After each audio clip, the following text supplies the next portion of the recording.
Professor S.P. Mehrotra, Professor in charge Research and Development and Professor in charge External Relations at IIT Gandhinagar. Good afternoon to all of you. Mr. Chairman, I would, with your permission, I'll digress for 2 minutes from my presentation to make a suggestion for DRDO. In fact, I should have made this comment in the morning sessions, but since I came a bit late and I think there was no time for that, so I will take this opportunity to make that suggestion. And this is with regards to the kind of relationship that DRDO should be having with academia in India. We have government funded institutions, IITs, NITs and several others. We have several quality private institutions, and we also have institutions not of high quality, both in government funded category as well as private category. Now, as I see the concerns or needs of DORD, I can identify 3 modes through which DRDO can interact with the academia. One is directly linked with the HRD concerns. DRDO, like any other organization, would be concerned about the quality of manpower that it is getting now, or it'll get in future. So that's a major concern. And the manpower has to come from these institutions, good or bad. And therefore, it is definitely in the interest of the DRDO, like many other government agencies, that yes, the general level of academia should go up so that the output of these institutions is of certain quality. It is often said that 75% of our engineers coming out from the institutions are not employable. Okay? This number has to come down very substantially. So that is one concern. Then coming to immediate needs of defense, which DRDO in certain ways supposed to be concerned about. There are futuristic needs and there are present needs. Futuristic needs would need projects and problems, basically to establish proof of concepts. And then there are immediate problems or issues, technology not being available from other sources, or you want to develop your own technologies, and therefore you have to have interaction with the academia for technology developments. So I see 3 modes: product development or technology development, futuristic programs needing proof of concept, and HRD related issues.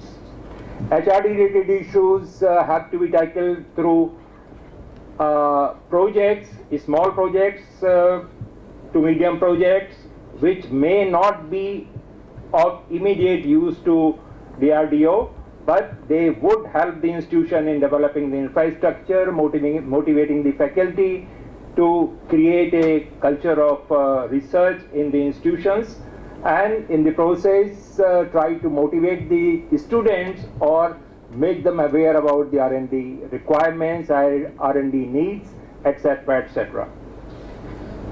The proof of concept projects can often or normally come from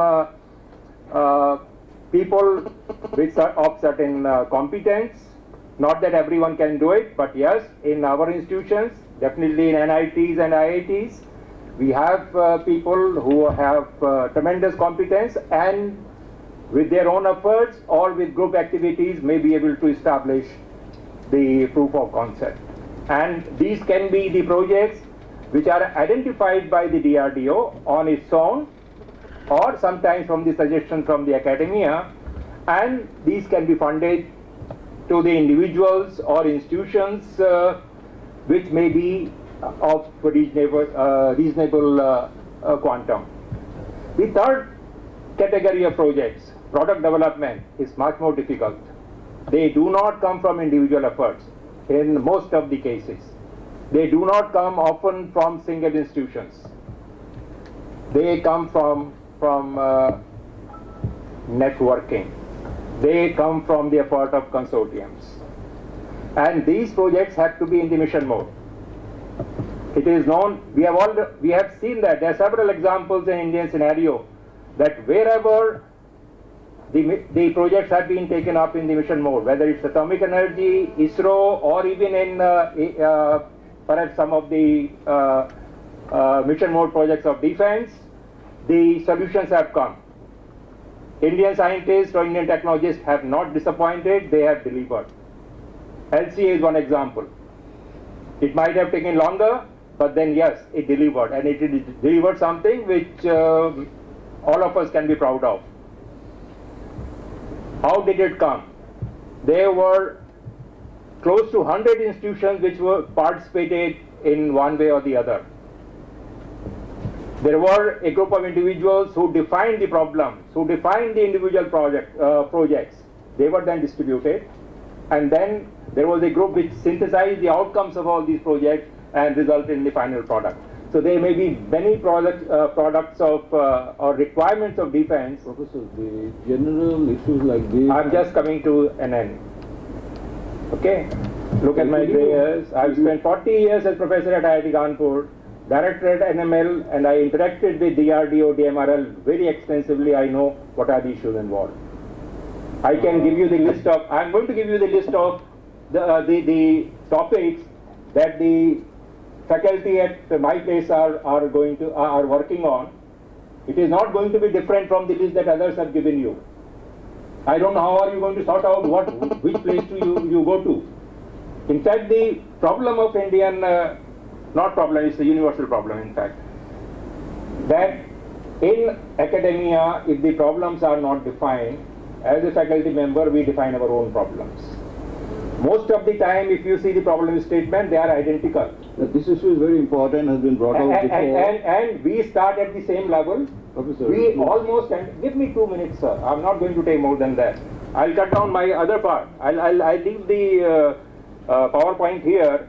If you find any merit, use it. If you don't find, leave it. But let me make this statement, because I feel about it, that we start at a particular same level, all of us, whether in IIT, NIT, or private institutions, we start, problem statement is most of the time same.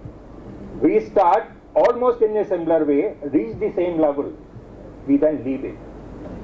And if you see how the science research is being done, taken from a level to this, the next level is missing in most cases. What is happening afterwards? Nothing, we don't know. So what is that we are doing? We are generating data research.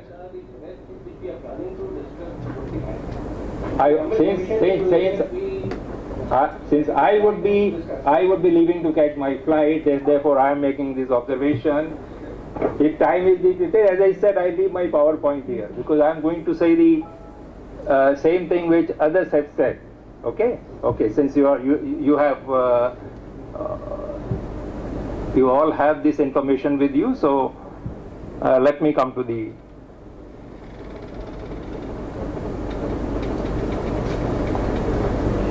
At Gandhinagar, we have identified 5 major areas which we think would be of some interest to DRDO. Okay? And as I said in the beginning, they are not going to be different or appear different from most of the presentation that you have already seen or you will be seeing in another 15-20 minutes time. Okay, materials. Within materials, you can have a different kind of composites or advanced materials. Example, silicon carbide based. You can have functional material, high energy materials, nanotechnologies, nanomaterials of one kind or the other.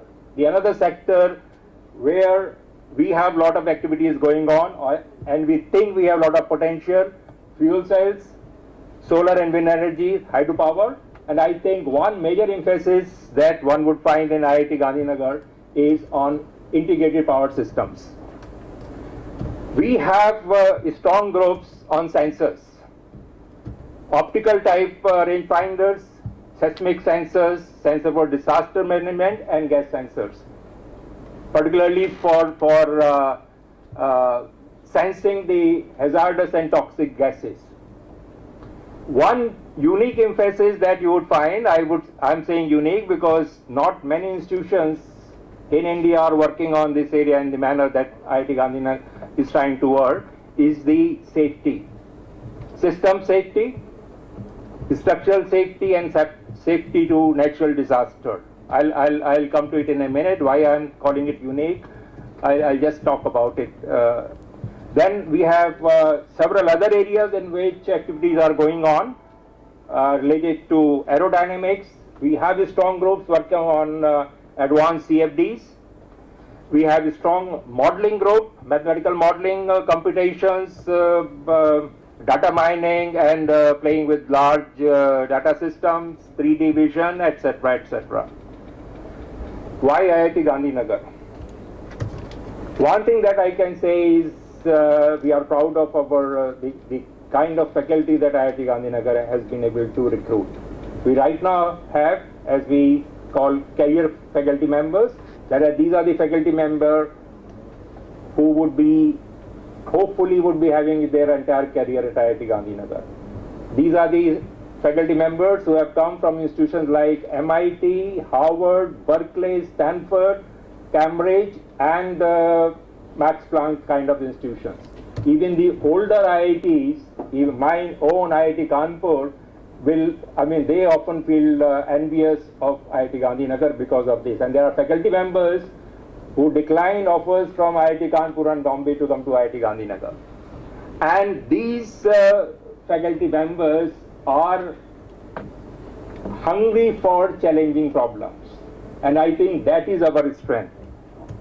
The problem statements may not appear to be different, but it is that hunger of our faculty which hopefully would make things different. I've already mentioned about it, 5 areas where we have strength, or we think that we can do something different.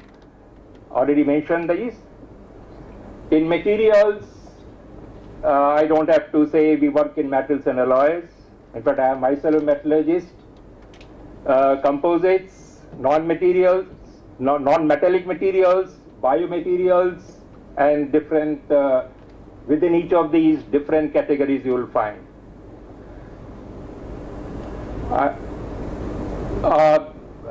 Since we have fairly strong group in materials, a lot of activities in different types of material development studies, their applications are going on. This is one possible DRDO project. I think it is being discussed with some of the DRDO lab, and it is advanced stages of final decision.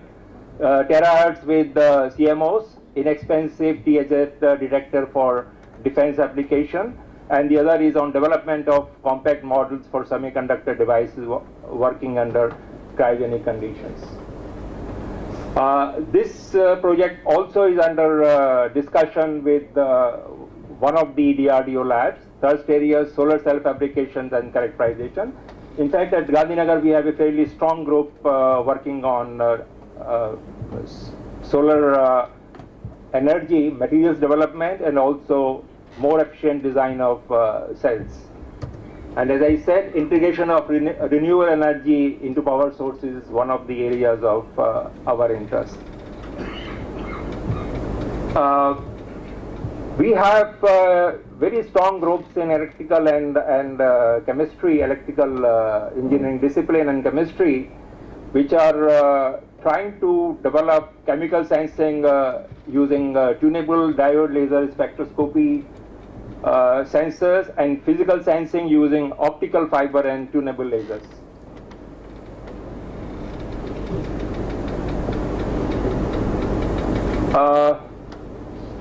There was some discussion about C4Is, command, control, computers and intelligence. And we have a group which is interested in it and is already looking at some problems. May not be directly relevant to it, but at least the expertise and the present information may be fine-tuned towards DRDO applications.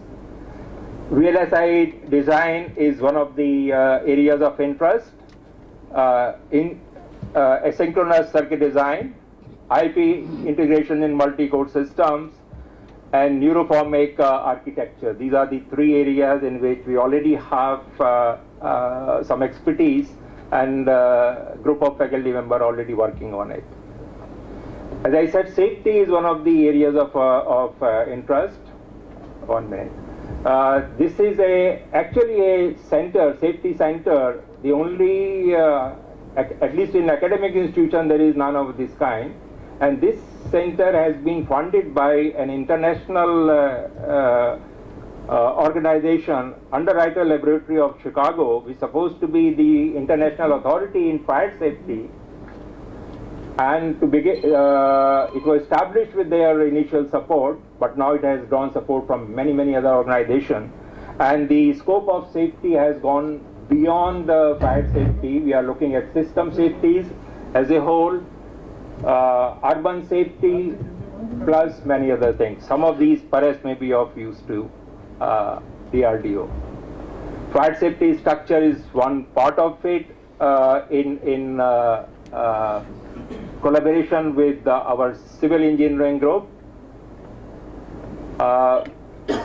Some of the ongoing activities with respect to safety are listed in this: system engineering, process safety, performance monitoring, sensors, structure, earthquake engineering, cognitive engineering, etc., etc. Other areas of interest, as I mentioned, we have very strong group on modeling and computational activities, flexible flapping, wing aerodynamics. I think this is one project which is going on. If I remember right, it is with in collaboration with ADA. Other areas of some of the other areas, including computer vision, is something that is of interest to our faculty. And strategic site detection of defense, integrating geotechnical engineering with remote sensing and GIS. Professor, can we conclude? Don't take much time. Conclude it. Very good. Is going to be associated with us in biomedical engineering. But the basic tools that he is going to bring in, or expertise that he is going to bring in, is related to certain computational aspects, which he has developed for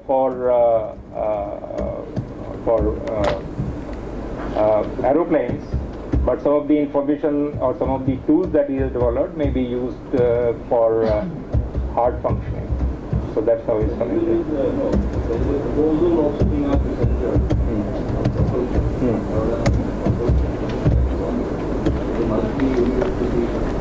We had a sir who joined us 2-3 years ago from Cornell, Singapore.